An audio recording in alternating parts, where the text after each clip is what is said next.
Hi, everyone. It's Lindsay Baker. I am live at Off the Plate Sanctuary. Well, I'm remotely live because I'm in LA and you're in Vermont. And this is Gretchen. And Gretchen, you are here with This who are is you here with? Jackson, Jackson. like Michael, Jackson. like Michael Jackson. Yeah. How amazing. Well, that's Charlie, your husband, and you guys run Yeah. Off the Plate Sanctuary. What was your life like before you started your sanctuary? What brought you to this path? Well, we ultimately this is what we always wanted to do. Hey, stop it! I got a cow beating me with his horn. None of it. Stop. Stop. Um, we just kind of this is what the goal we've been working towards for several years. We were in the San Francisco Bay Area, and a job transfer came up for Charlie, and it was in kind of like the boonies of Vermont. And I thought, well, that's a perfect spot to have my animal sanctuary. So we found this farm that already had a barn set up, and it was kind of meant to be the right time. So I was an ER nurse. I've been an ER nurse for several years and decided to quit my job. How long have you been running the sanctuary?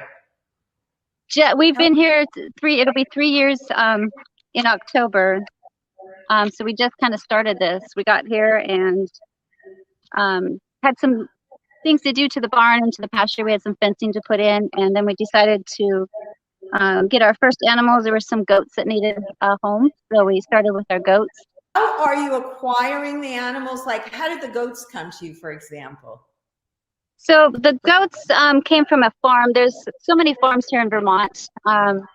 So a farmer put an ad in on Craigslist. Actually, we were very new to the whole animal save part of it, and he said that he had some baby goats that needed to go, or they were going to be killed that night. So we got in the car about 8:00 p.m. and drove to about an hour to where he was, and he gave us a little tour of his barn. There were goats just cram packed, and he had little baby goats that were just born a couple days ago, and they didn't want to spend the time to take care of them. So the daughter asked him to put an ad in the paper instead of killing them, which they frequently do. So we got 8 goats from him, and they were all bottle fed. We had to feed them 4 or 5 times a day. Yeah. How many do you have now? Well, they were sickly when they came to us. They all had medical issues. So unfortunately, some of them didn't survive. We had the vets out here quite frequently, but we have 4 now. So out of the 8, we have 4 of them. The farmer said that he wasn't going to give them the colostrum, even though the colostrum was good for their immune system. It was worth more to him to sell it than to give it to them. So when we picked them up, they were about a week old, maybe about a week old. And we had the vet out 2-3 times a week trying to work on them. Eventually, what we ended up doing was doing a Vicks vapor rub for one of them and a nebulizer just so we can breathe. And he lived for a long time.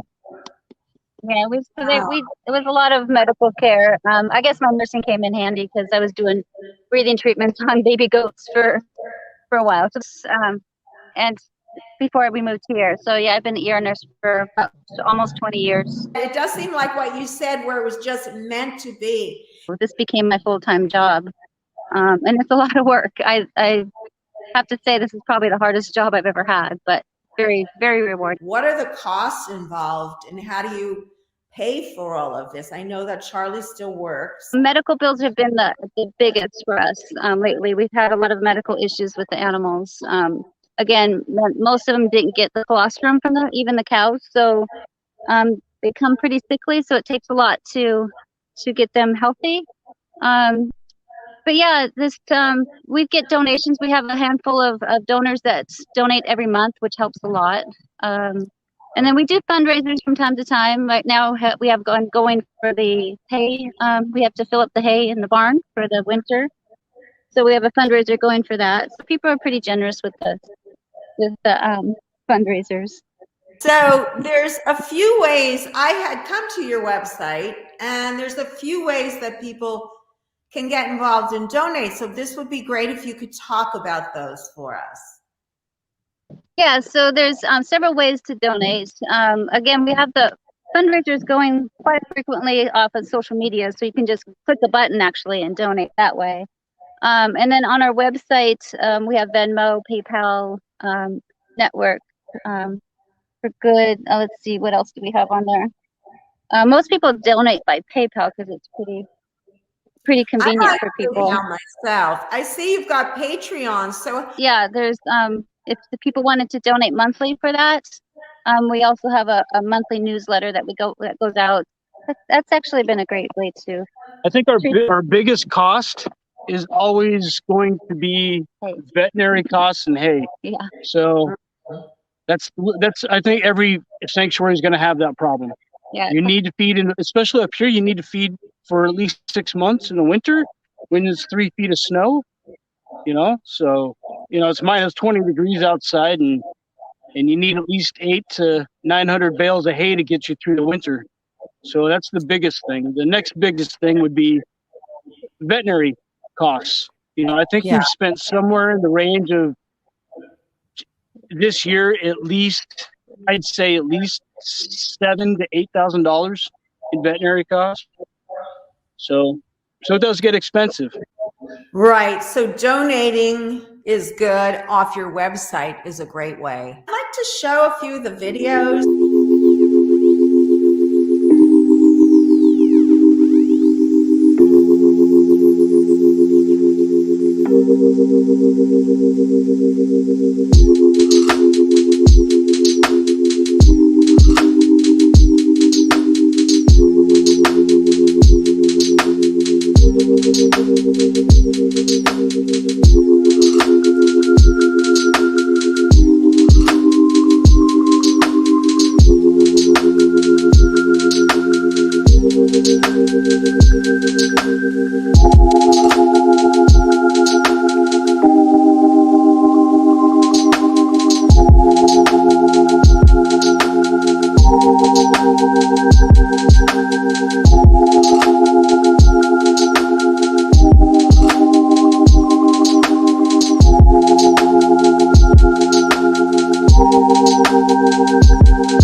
Tell us a little bit about their story, if you don't mind. There they are, sleeping folks. Yeah. So basically, they came from a testing lab. They use pigs a lot in testing lab, pharmaceutical testing labs, and all different kinds of testing for pigs because their genetic makeup is pretty much similar, very similar to ours. So we got them when they were about 3 months old. They were heading off to be euthanized, and a lady intercepted that and asked if we could take them. So they were about 40 pounds when we got them, and now they're about 500 or 600 pounds each. So they grow really fast, really, really big. That's my big boy. You guys, it looks so idyllic where you are. So the black horse, that's Blaze, and then the brown horse is his mother. It's Margaret. She's 21. He's about 8 years old. And when we got him, she was the only one that we could touch, and she was real skittish. But he's also very skittish, even about a year later after having him. He's able to come up to us time and again like this, as long as we have treats, of course. But he doesn't like people walking behind him or reaching up to him still. But it's going to take time. Well, it's amazing that you guys are doing what you're doing because these animals need you. And I wanted to ask you a question about people that might be interested in starting, like maybe they live on a piece of property where they would have the room to have even just like a few animals in a micro sanctuary. Because there's so many that need help. Do you think that's a solution for some of the animals? I know it's difficult work, but do you think people could do it, or what's your take on that? I think you need to research how much land an animal needs to graze to get to be healthy. At least realize that you're going to spend hundreds, if not thousands of dollars on veterinary costs to get the animal healthy again. And then time. You need to be able to have and dedicate a majority of your free time to be able to take care of them, because you need to take care of their mental health too, not just their physical health. Can you talk about that? The mental health? I don't think people know about that. Well, sure. I mean, a lot of these animals that need to be rescued, they've gone through a lot of terrible incidences that have scarred them mentally. And you need to either find someone who's willing to work with them, or just slowly work yourself. But it takes a lot of time and a lot of patience. So getting out there and saying, it's just a matter of being nice to an animal, it is, but it's more than that. You have to create that bond. And that bond is not on your time, it's on their time. Right. By that, you mean you can't just do it when you feel like it. It's a 24/7, like with children or elderly, a parent, much bigger job, but the same principle. You can't just, shirk it off and do it when you feel like it. If people want to see more of the animals that you have, they can go to your website. And that is, I just want to repeat that for everyone. If they want to donate, if they want to learn more about the animals, offtheplate.org is the website. And, I wanted to mention that a lot of people, when they want to donate money, unfortunately, they sometimes go to organizations that really are not doing a lot for animals. And I hope is that people recognize that supporting you guys by donating to smaller organizations, it's really a good thing. It's like grassroots, right there. You see where your money's going, and I like that, and I think a lot of people do. Yeah, that's another thing. Going back to one of your previous questions about other people wanting to get into it, is that you need to learn how to work on the fly. And if the veterinarian isn't available, then at least have the veterinarian train you to do these things. How to give a 1,200-pound cow a 20 cc shot twice a day, right? How to flush out the sheath of a cow, and they're not going to just stand there and let you do it either. So these are just different little things that people need to realize. If you get into it, make sure you get in with both feet and get ready to swim. Yeah. But sure. Just finding the right veterinarian, because some veterinarians, when they're used to working with, like the veterinarians here, they're used to working with throwaway animals. So you have to be able to express your interest in not letting this be a throwaway animal. These are more pets than anything, and that they have to think outside the box. Because these some of these veterinarians, they do a few thousand cows a day, and if some die, they die. If not, then great. But they're just in it to help the dairy industry. So not only are you training or talking to other people about taking better care of animals, but sometimes you even have to talk to your vet about it. Wow. These are not throwaway animals. These are pets in a sense. And so they should be treated as such. Right. Oh, and that was the point I was going to make. Thank you for bringing me back to my point. We don't see them as pets anymore. We see them as other beings, that have the right to be here. People don't get that part, that it's not like we're being nice. It's just, we're not being a-holes, excuse my language. We're not taking something that doesn't belong to us. And being able to express that to your veterinarian who only works in the dairy industry is very difficult.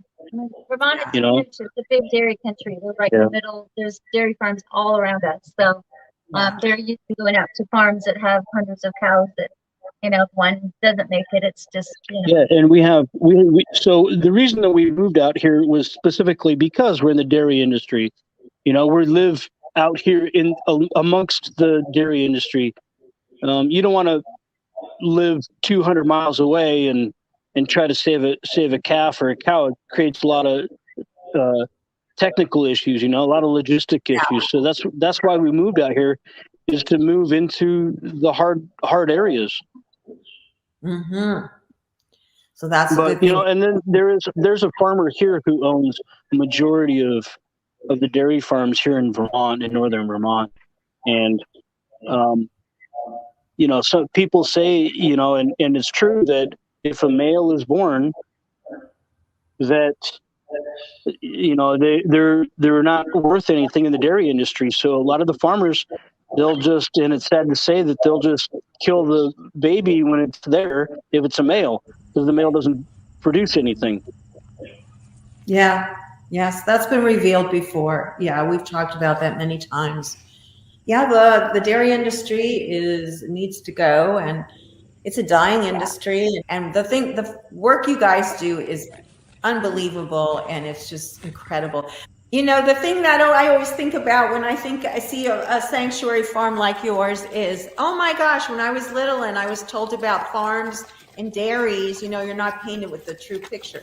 This is what I thought it was like, a lot of happy animals running around. Right. Unfortunately, Vermont, has a kind of give people the idea that there's happy animals here. We have these beautiful barns and like picture postcard barns, but inside there's animals that are tied up and they never get to see the light of day. And so it's kind of a dirty little secret that they kind of have, and trying to keep people believing their lies about the dairy industry. So, right. I say you work as an ambassador for the animals, absolutely. and what it could be, because there's so many alternatives that they could be producing. They could be producing plant-based products that would feed the world. We need more plant-based products. And you guys are on the right track. So we want to show people one more time how they can contact you. offtheplate.org, and the donation page is right there. There's several ways you can help. We see great strides here, and we're hoping that it will carry across, because people in Vermont love their state, and I'm sure they want their state to be beautiful, and they want to have an image of it that's not tainted. And it could be. I mean, change can happen. It's going to take a while, but change can happen. And thank you for coming on. And I want to encourage people to donate. The holidays are coming up too. Do a virtual tour. Come and see your website and join your newsletter. Get on the newsletter so that they can keep in touch with what's going on. Thank you so much for having us on. We really appreciate you. My pleasure.